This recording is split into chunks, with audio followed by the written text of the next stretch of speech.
আমরা সবাই ঘুরে অনেক পথ ঘুরে যাবো মোরা একসাথে নতুন কিছু জানবো আরো কত শিখবো নতুন কিছু জানবো আরো কত শিখবো আমাদের ইতিহাস আমরাই লিখবো।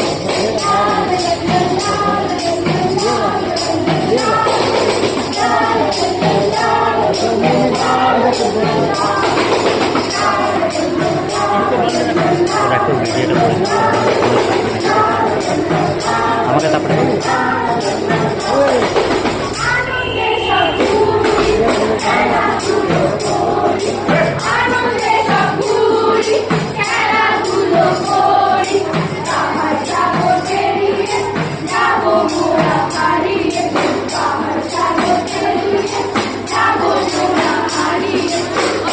সবাই ঘুরে অনেকটা পথ ঘুরে যাবো মোরা একসাথে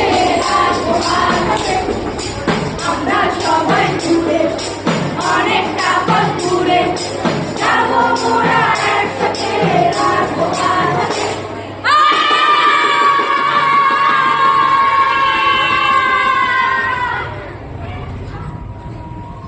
ভাই তোমরা সব কোথায় যাচ্ছ ভাই একবার একটুখানি এইখানে দাঁড়াও না আমরা খেলতে চলেছি কি খেলতে তোমরা ভাই আমরা চাষ খেলা খেলবো এই চাষে আমরা তো কি ঘুমাবো সমস্ত দিন খেলবে হ্যাঁ সমস্ত দিন তারপরে সন্ধ্যার সময় নদীর ধার দিয়ে বাড়ি ফিরে আসবে হ্যাঁ সন্ধ্যার সময় ফিরবো আমার এই ঘরের সামনে দিয়ে বেরো ভাই তুমি রেডি আছো না খেলতে চলো না কবিরাজ আমাকে বেরিয়ে যেতে বারণ করেছে কবিরাজের মানা তুমি শোনো বুঝি ভাই আমাদের দেরি হয়ে যাচ্ছে না ভাই তোমরা আমার এই ঘরের জানালার সামনে রাস্তায় দাঁড়িয়ে একটু খেলা করো আর আমি একটু দেখি এখানে কি নিয়ে খেলবো এই যে আমার সব খেলনা পড়ে রয়েছে এসব তোমরাই নাও ভাই এ আমার কোনো কাজে লাগে না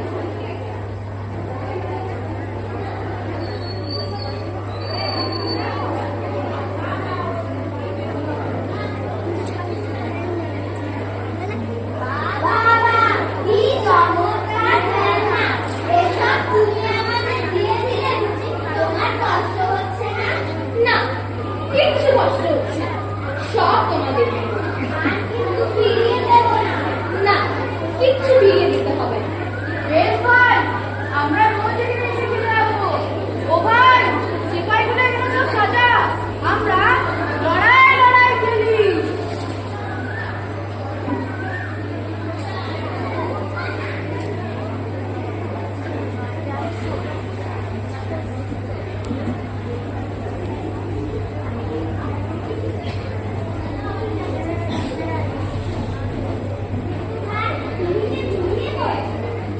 হ্যাঁ আমার ভাই ঘুম পেয়ে আসছে জানি না কেন আমার থেকে থেকে ঘুম পায় অনেকক্ষণ দাঁড়িয়ে আছি আমি আর দাঁড়িয়ে থাকতে পারছি না আমার পিঠ ব্যথা করছে আমার পিঠ ব্যথা করছে আমার পিঠ ব্যথা করছে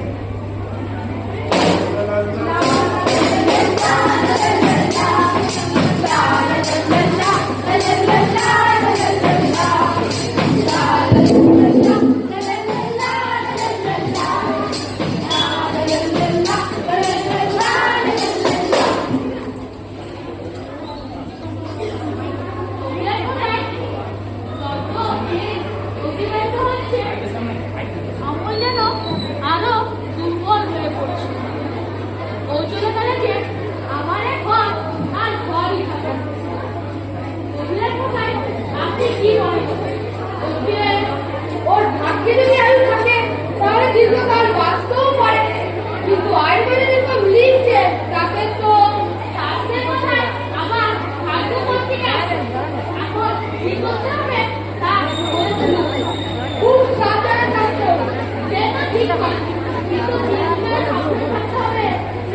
আমি তো পূর্বেই বলেছি ওকে আমার বাইরে বিরক্ত দিতে পারবেন না আর সকাল সকাল সব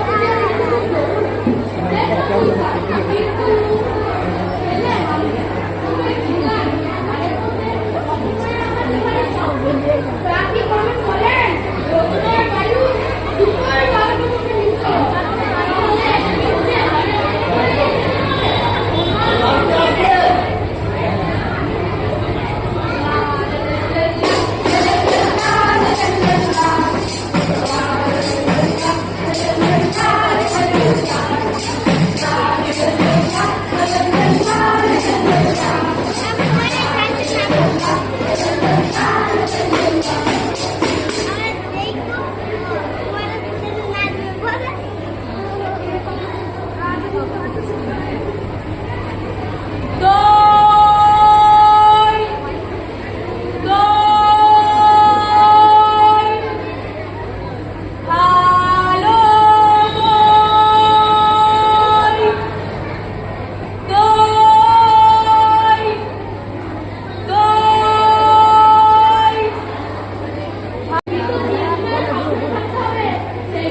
আমি তো পূর্বেই বলেছি ওকে আমার বাইরে বিরক্ত দিতে পারবেন না আর সকাল সকাল সব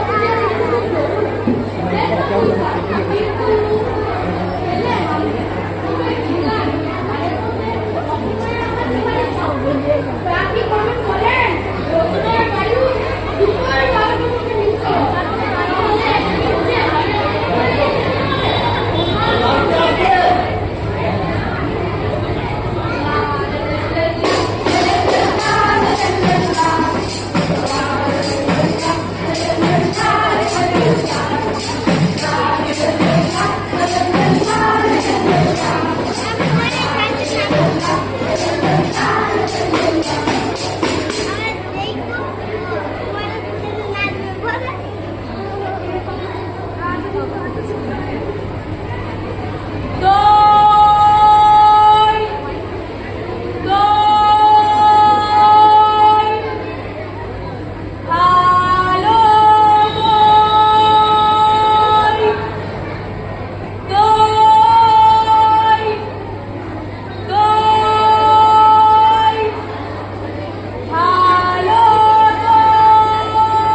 যদি তোমার সঙ্গে যেতে পারতুম তো যেতাম। আমার সঙ্গে? হ্যাঁ, তুমি যে কত দূর থেকে হাঁটতে হাঁটতে চলে যাচ্ছ শুনে আমার মন কেমন করছে। আহা বাবা, তুমি এখানে বসে কি করছো? কবিরাজ আমাকে বেরোতে বারণ করেছে, তাই আমি সারাদিন এইখানেই বসে থাকি। বাবা, তোমার কি হয়েছে? আমি জানি নে, আমি তো কিছু করিনি, তাই আমি জানি নে আমার কি হয়েছে। কিন্তু কবিরাজ মশাই বলে আমার রক্তের দোষ। দইয়ালা, তুমি কোথা থেকে আসছো? আমাদের গ্রাম, সেই পাঁচমোড়া পাহাড়ের তলায় সামলি নদীর ধারে। পাঁচমোড়া পাহাড়, সামলি নদী? কি জানি, হয়তো তোমাদের গ্রাম দেখেছি, তবে সে আমার মনে পড়ে না। তুমি দেখেছো পাহাড় তলে কাউকে গিয়েছিলে? না, কোনোদিনও যাইনি, কিন্তু আমার মনে হয় আমি যেন দেখেছি। অনেক পুরনো কালে খুব বড় বড় গাছের তলায় তোমাদের গ্রাম, একটা লাল রঙের রাস্তার ধারে, না? ঠিক বলেছো বাবা। যেখানে পাহাড়ের গায়ে সব গরু চড়ে বেড়াচ্ছে। কি আশ্চর্য, ঠিক বলেছো। আমাদের গ্রামে গরু চলে বই কি, খুব চলে। মেয়েরা সব নদী থেকে জল তুলে মাথায় কলসি করে নিয়ে যায়, তাদের লাল শাড়ি পরা। বাবা, ঠিক কথা। আমাদের গ্রামে ময়লা পাড়ার সব মেয়েরা মাথায় কলসি করে জল নিয়ে যাই, তবে কিনা তারা সবাই যে লাল শাড়ি পরে তা। কিন্তু বাবা, তুমি নিশ্চয়ই সেখানে বেড়াতে গিয়েছো।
আমি যদি তোমার সঙ্গে যেতে পারতুম তাহলে ওই উঁচু ডালে যেখানে দেখা যায় না সেখান থেকে তোমাকে আমি ফুল কেটে দিতাম।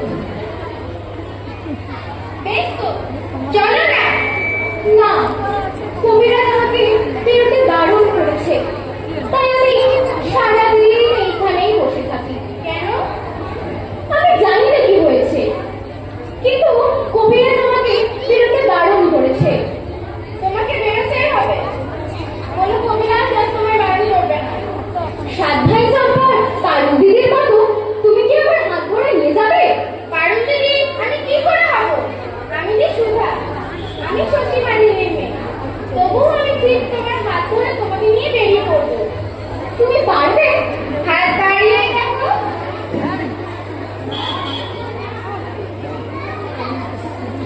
আমাদের ছোট নদী চলে আসে বাঁধে, বৈশাখ মাসে তার হাঁটু জল থাকে। পার হয়ে যায় গরু, পার হয়ে গাড়ি, দুই ধার উঁচু ধার, ঢালু ধার বাড়ি। চিক চিক করে বালি, কোথা নাই কাদা, এক ধারে গাছ বন, ফুলে ফুলে সাদা। কিচিমিচি করে